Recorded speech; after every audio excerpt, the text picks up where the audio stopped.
Menikahi Hot Om. Bab 082. Mahesa mengeraskan rahangnya ketika mendengar rintihan tangis istrinya. La sungguh tidak rela melihat mata indah itu terus meneteskan air mata. Tapi ia menolak untuk dipeluk, ingin menyelesaikan pekerjaannya agar lukanya tidak infeksi. Dengan telaten perempuan cantik tersebut mengoleskan salep antibiotik pada punggung tangan suaminya, lalu meniupnya pelan. "Pasti sakit banget, ya, Mas?" tanya Widya. Wajahnya sangat memerah karena terus saja menangis. Matanya berubah sipit karena sembab. "Enggak, sayang. Sama sekali enggak sakit." Mahesa membawa tangan Widya yang terbebas. Menempelkannya pada dada bidangnya. "Di sini yang sakit." Widya menelan ludahnya lambat. Bisa ia rasakan detak jantung suaminya yang sekarang lebih teratur. Tidak seperti saat memeluknya tadi yang bahkan seperti gendang tabuh begitu kencang. "Maaf, Mas."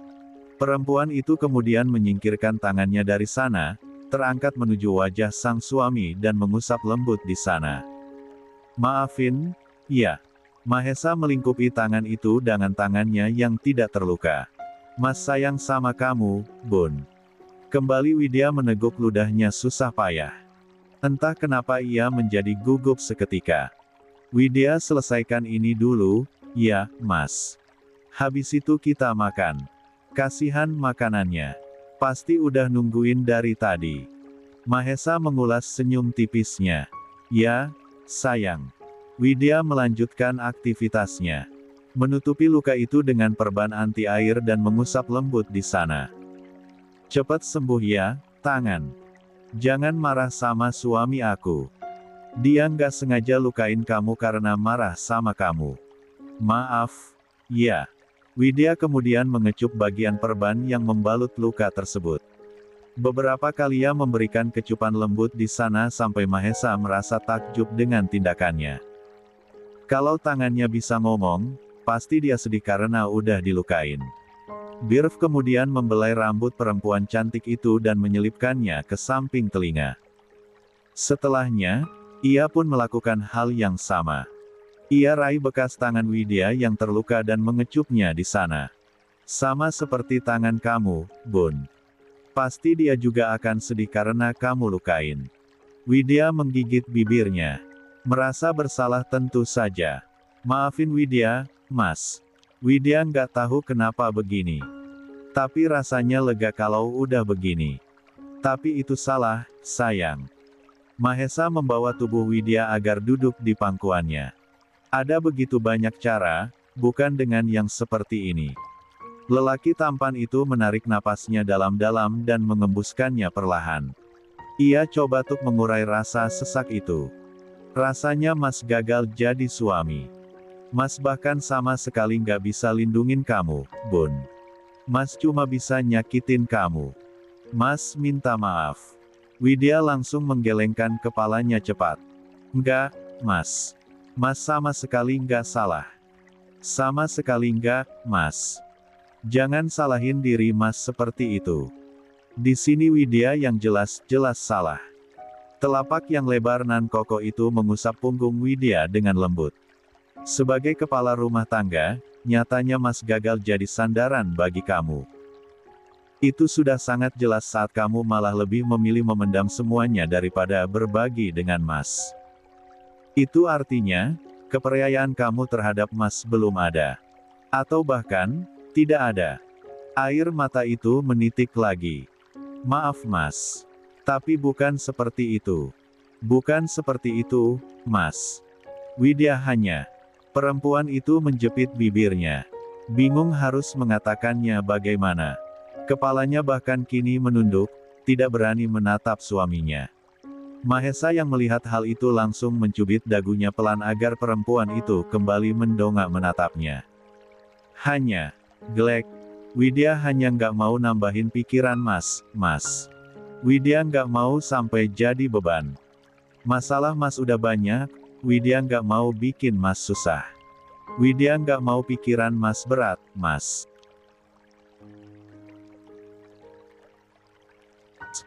Mahesa menghela napasnya pelan.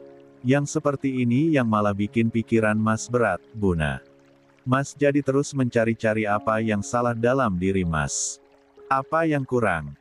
Jujur hal ini membuat kepercayaan diri Mas kembali runtuh. Mas jadi merasa seolah Mas ini nggak berguna dan nggak bisa diandalkan, Bun. Enggak, Mas. Enggak. Bener-bener enggak sama sekali. Widya menangkup rahang Mahesa dengan kedua tangannya. Itu sama sekali nggak benar. Kehidupan Widya bahkan jadi berubah lebih baik seperti ini karena Mas Mahesa.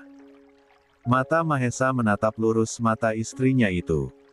Jangan jadikan apapun yang kamu katakan tadi sebagai alasan. Buna, ke depan, bisa kamu ceritakan apapun itu sama Mas. Kita akan cari jalan keluarnya sama-sama, kita akan hadapi dan lalui bersama, Widya mengangguk. Iya, Mas. Mahesa mengacungkan jari kelingkingnya. Bisa janji. Widya terkekeh pelan. Tapi ia ragu bisa menepatinya atau tidak.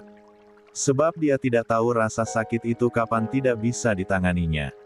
Sayang, panggil Mahesa saat melihat kekasih hatinya itu malah termenung. Iya, Mas. Perempuan itu lalu mengalihkan pandangannya kembali ke jari kelingking suaminya. Menggigit bibirnya kuat-kuat, ia sungguh tidak ingin membuat janji palsu. Perempuan itu menelan ludahnya susah payah, dan Mahesa tahu apa artinya itu. Widya ragu. Kalau kamu tidak bisa sepakat, maka satu goresan baru yang kamu buat di tubuh kamu, maka Mas juga akan melakukan hal yang sama. Mas akan membuat semua kaca di penthouse ini hancur agar biar Mas bisa merasakan apa yang kamu rasakan. Widya langsung menggeleng keras. Enggak, Mas. Please. Jangan lakuin itu lagi. Widya nggak mau lagi lihat Mas kayak tadi, Mas. Nggak mau. Seperti halnya Mas, Buna. Mas juga nggak mau lihat kamu terluka. Jari kelingking itu masih setia menunggu sambutan Widya. Dan mau tidak mau perempuan itu akhirnya mengaitkan jari kelingking mereka. Janji. Widya akan janji cerita apapun itu sama Mas. Mahesa mengulas senyum sangat tipis. Jangan kecewakan Mas dengan ingkar, Bun. Widya kemudian mengangguk. Iya, Mas. Widya coba, ya, Mas. Mahesa menggeleng. Nope. Itu adalah suatu keharusan. Tolong, apapun itu tolong jadikan Mas orang pertama dan satu-satunya yang tahu semua masalah kamu.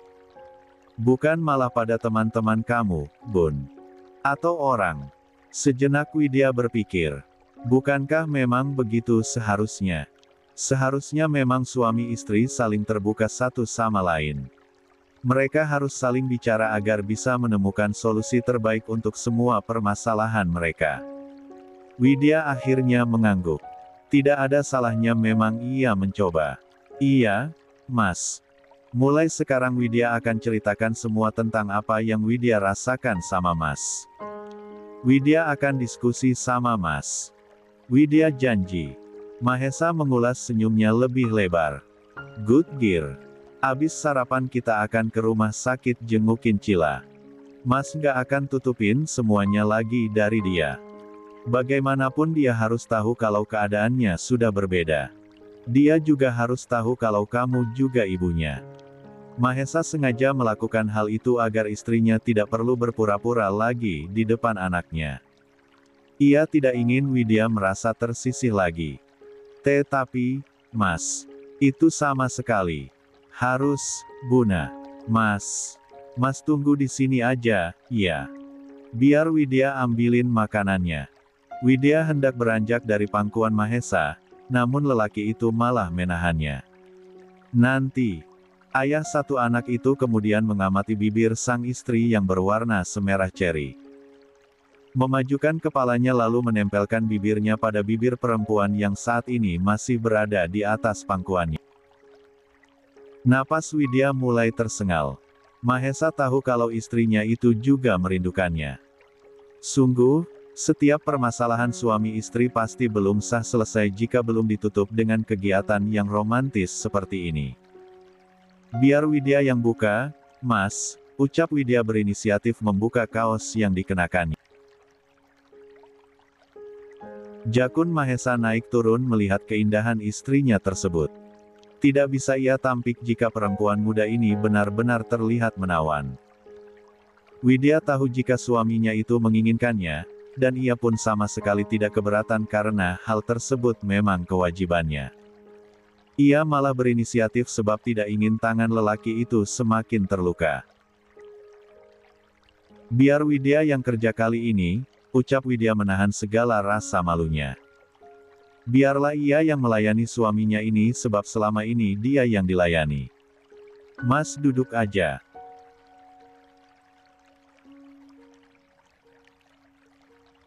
Makin pinter kamu. Widya malu setengah mati. Ia buru-buru memeluk tubuh sang suami dan menyuwidyaikan wajahnya di pundak lelaki itu. Kejar target, Mas, siapa tahu yang kali ini jadi. Sejenak Mahesa tertegun. Istrinya ini bahkan tidak pernah berputus asa tentang mereka yang ingin segera memiliki momongan. Kalau pengen cepat jadi bukan gini posisinya. Widya mengerutkan keningnya. Terus kayak apa?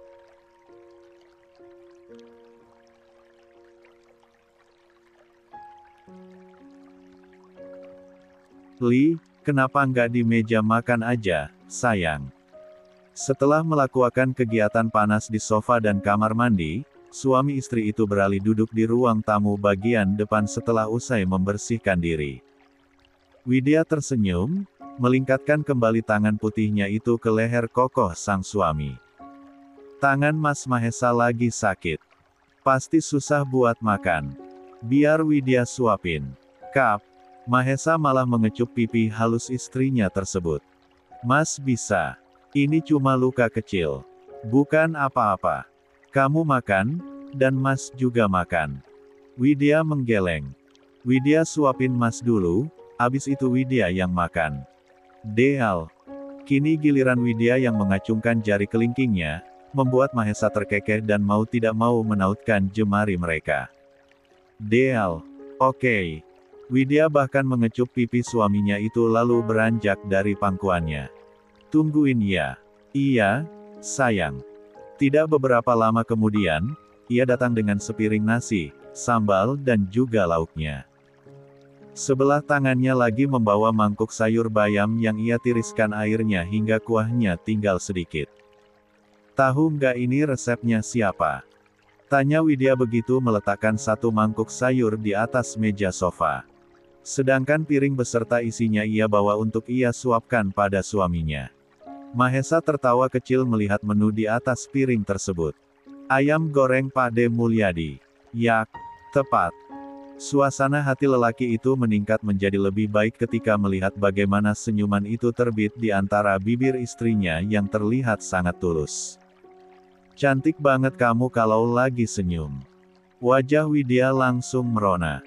Dipuji seperti itu oleh lelaki yang disayanginya ini tentu saja membuatnya salah tingkah. Semburat rona merah di pipinya bahkan tidak bisa diswidyaikan. Gombal banget. Serius, sayang, timpal Mahesa yang memang tidak berbohong. Mas bahagia kalau bisa lihat senyuman di wajah kamu. Rasanya, ada sesuatu yang membuat hati Mas jadi tenang. Widya pun mengulas senyumannya sekali lagi. Makasih, ya, Mas. Tapi sekarang waktunya makan. Buka mulutnya. Mahesa kembali tertawa. Wanitanya ini bahkan menganggapnya seolah seperti anak kecil yang diperintahkan harus segera makan oleh ibunya. Namun tidak masalah, bukankah pria akan selalu tampak seperti bayi bagi perempuan? Enak enggak? Banget. Widya tampak bersemangat menyuapi Mahesa. Dan Mahesa pun dengan lahap menerima suapan demi suapan dari sang istri. Seolah tidak ada masalah yang terjadi tadi, mereka kini bahkan mengobrolkan banyak hal. Kapan kamu ujian, Buna? Tanya Mahesa mulai serius. Mulut lelaki itu tentu saja masih mengunyah dengan pelan. Senin besok, Mas. Sebenarnya hari ini jadwal Widya buat belajar di rumah. Tapi Mas ngajakin Widya ke rumah sakit. Mahesa berpikir untuk sejenak. Tentu saja ia tidak ingin mengganggu jadwal penting sang istri. Kalau begitu besok aja ke rumah sakitnya. Biar Mas aja yang kasih pengertian sama Cila. Setelah ujian kamu baru jenguk dia. Gimana? Untuk sesaat Widya berpikir dengan keras. Sejujurnya saja ia ingin melarang Mahesa untuk mengatakan yang sebenarnya sementara waktu. Ia masih memikirkan kondisi gadis kecil itu. Rasanya ia tidak tega. Sejujurnya saja ia ingin egois, tapi itu benar-benar bukan dirinya. Nuraninya masih bisa diajak berkompromi. Mas, gumam Widya ragu-ragu. Apa nggak sebaiknya jangan kasih tahu Cila dulu? Hati-hati sekali Widya berbicara. Ia tidak mau seolah mendikte suaminya. Kasihan Cila, Mas. Dia masih butuh support mental untuk penyakit dia. Rasanya nggak tepat kalau kita malah ngomongin hal ini. Diam-diam Mahesa mengeraskan rahangnya. Yang dikatakan Widya sama sekali masuk akal. Lah bahkan berada dalam posisi serba sulit. Ia tidak ingin membuat istrinya ini merasa tersisih, sementara lain ia tidak ingin membuat anaknya bersedih. Entah jalan mana yang harus ia pilih sekarang. Cepat atau lambat dia juga harus tahu, Buna. Widya mendesahkan napasnya pelan. Dan Mahesa tahu jika Widya kecewa terhadap ucapannya tersebut. Sungguh, rasanya Widya ingin egois mengatakan pada Mahesa bahwa lelaki itu tidak boleh bertindak hanya memandang sebelah sisi. Ia tidak mau Mahesa bertindak egois dengan hanya memikirkan dirinya saja. Bagaimanapun ia juga milik anaknya. Mas, Widya bisa kok di rumah sendirian. Widya janji nggak akan aneh-aneh. Widya mencoba untuk membujuk Mahesa agar suaminya itu mau ke rumah sakit dengan segera. Sebab, baik Ranti maupun Anggi bergantian meneleponnya. Kedua kakak perempuannya itu memberitahu bahwa Cila begitu rewel karena ingin bertemu dengan ayahnya. Bukan tanpa alasan anak semata wayang Mahesa itu ingin terus bersama sang ayah, perasaan nyaman yang tidak bisa orang lain berikan mampu lelaki itu hadirkan untuk sang anak. Ting. Sedang sibuk membujuk sang suami agar tidak perlu membawa dirinya ke rumah sakit, sebuah bunyi notifikasi pesan masuk ke ruang chat milik Widya. Cila demam, Bun. Tolong kamu kasih tahu Mahesa buat cepat ke rumah sakit, ya. Kasihan, nangis terus dari tadi cari papanya. Mbak Anggi. Widya menghela napasnya. Mas, Cila demam loh. Perempuan cantik itu kemudian menyerahkan ponselnya pada sang suami agar lelaki itu bisa membacanya sendiri. Dan, ya, Mahesa memang langsung membacanya. Lah yang sedari tadi sudah rapi kemudian menggandeng tangan Widya agar istrinya itu ikut bersamanya. Kamu harus ikut sama Mas, Bun. Mas nggak mau kamu sendirian aja di sini. Trauma Mas. Tapi, Mas. Nggak ada tapi-tapi, sayang, tegas Mahesa. Sampai ada yang temenin kamu, baru Mas mau tinggalin. Nanti, Mas suruh Laivia buat nginep di sini biar kalian bisa belajar sama-sama. Ya, Widya hanya bisa pasrah jika sudah begini. Ia tahu kekhawatiran lelakinya ini. Siapapun mungkin akan melakukan hal yang sama seperti yang saat ini suaminya lakukan.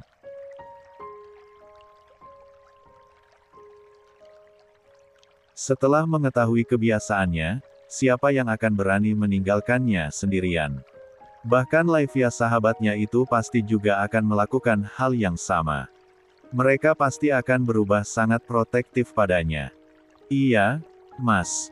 Widya langsung merangkul lengan sang suami, dan suaminya itu tentu langsung merespon. Dengan mengecup puncak kepalanya. Thanks, sayang. Sama-sama, Mas. Mereka berdua pun langsung keluar dari unit mereka, menuju basement di mana mobil Mahesa terparkir. Seperti biasa, Mahesa memperlakukan istrinya dengan sangat baik. Lah bahkan memasangkan sabuk pengaman sebab wanitanya itu selalu mengabaikan hal terpenting saat berkendara tersebut. Karena menurutnya, Memakai safety belt itu hanya perlu digunakan saat polisi sedang patroli saja.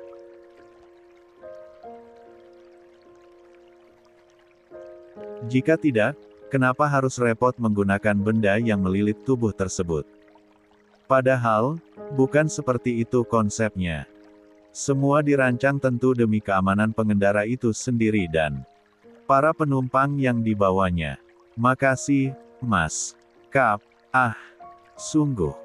Widya benar-benar dipenuhi rasa cinta dan kasih sayang sebab perlakuan suaminya ini. Setiap saat dan setiap waktu, bibir lelaki itu tidak pernah absen untuk mengecupnya walau sedang marah sekalipun. Mas, bisa mampir ke toko mainan dulu nggak? Tanya Widya pada sang suami. Kita beliin Cila mainan. Gimana? Mahesa tersenyum.